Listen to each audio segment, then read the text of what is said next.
Same প্রসেসে হয়, শুধু এক্সট্রা এই জিনিসটা থাকে, ঠিক আছে?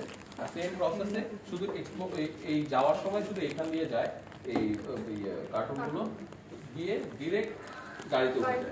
গাড়িতে উঠে যায়। আমাদের অ্যারাউন্ড দুবাইয়ের জন্য যদি আমাদের কোনো ফ্লাইট থাকে তাহলে হয়তো আমি যেটা রেগুলারের কথা বলতেছি, 1টা থেকে 1:30 বাজে একটা ফ্লাইট থাকে। তো আমরা 12টার মধ্যে সব কাজ শেষ করে ফেলি। সেদিন আমাদের সকাল 4টা থেকে কাজ স্টার্ট হয়। তো ওই 12টার মধ্যে শেষ করে দেন আমরা 1টার মধ্যে এয়ারপোর্টে চলে যাই। ইনশাআল্লাহ এরপরে 1-1.5 ঘন্টা, 3 ঘন্টা, 2.5 ঘন্টা, 3.5 ঘন্টার মধ্যে ওখানে পৌঁছে যাই। তো আমরা 7 বছর 7 বার দিলাম। তো আজও কোনো সমস্যা হয়নি, কারণ ভেরিয়েবল আইটেম আমাদের অনেক টেনশন থাকে। এবং একটা প্রসিডিওর কি, আমরা এখানে কি কি করতেছি, সকাল 4টা-5টা থেকে স্টার্ট করে একদম এন্ড পর্যন্ত কি কি করতেছি, এন্টার সবকিছু ভিডিও করে আমরা তাদেরকে আগেই পাঠিয়ে দিই, যাতে ওরা জানে যে আমরা কি কি পাঠাচ্ছি। গেলে যদি মানে পচা পায় বা কোনো ঝামেলা হয় তাহলে বেসিক্যালি ওরা আমাদেরকে ওই ধরনের ব্লেম যেন করতে না পারে। কখনোই করতে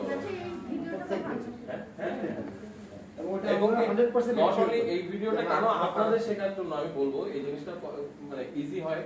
যখন আমরা গতবারও বললাম, যখন আপনার ওখানে দেখা হয়েছিল, সেটা হলো আমরা যখন কাস্টমার কেয়ার থেকে কোনো অর্ডার আসে যে আমরা লোকাল মার্কেটে সার্ভ করি, তখনও কিন্তু আমরা কার কাছে দিচ্ছি ইনভয়েসটা ধরে এই ফুডসটাই ওনার কাছে যাচ্ছে। এখান থেকে বের হওয়ার সময় আমরা ভিডিওটা করে রাখি এবং একটা গ্রুপ মেইনটেইন আছে যে সিএস রুম এবং আমাদের এই ওয়্যারহাউস যারা আছে তাদের সাথে একটা গ্রুপ মেইনটেইন হয়। ওই গ্রুপে সবাই প্রোভাইড করে। যদি কোনো কাস্টমার কখনো বলে যে আপনার ফ্রুটসটা ভালো লাগে নাই, 1 ঘন্টা 1.5 ঘন্টার মধ্যে যে খারাপ হয়েছে, ভালো হয় নাই, তখনই আমরা ওই ভিডিওটা পাঠিয়ে দিই যে আমরা তো এইভাবেই ডিসপাস করছি, ঠিক আছে? অনেকে আছে নাই, আমরা মানে বলতে চাচ্ছি না, অনেক এক্সপেরিয়েন্স বলা যায় স্যার। হ্যাঁ বলা যায়। আমার একটা প্রশ্ন, সেটা হলো যে আপনারা তো মানে ভোর 7টা প্রোডাক্টগুলো আসে কখন? প্রোডাক্টগুলো একদম মনে করেন 3টা 3:30 যে জায়গা থেকে আসে। আমরা ওই এই টাইমলাইনটা আপনি যদি মেইনটেইন করতে পারেন, আপনি যে কোনো কারোর সাথে বিজনেস করতে পারবেন। আচ্ছা, এয়ারপোর্টে হ্যান্ডওভার করেন কখন? কারণ একটার দিকে এয়ারপোর্টে গাড়ি থাকে।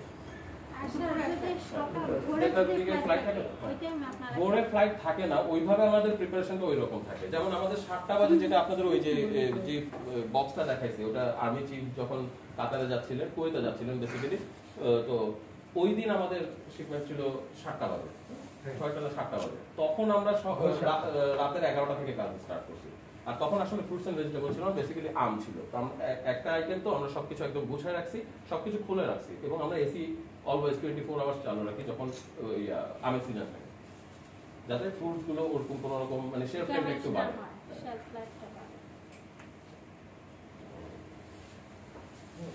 এখানে এই জিনিসটা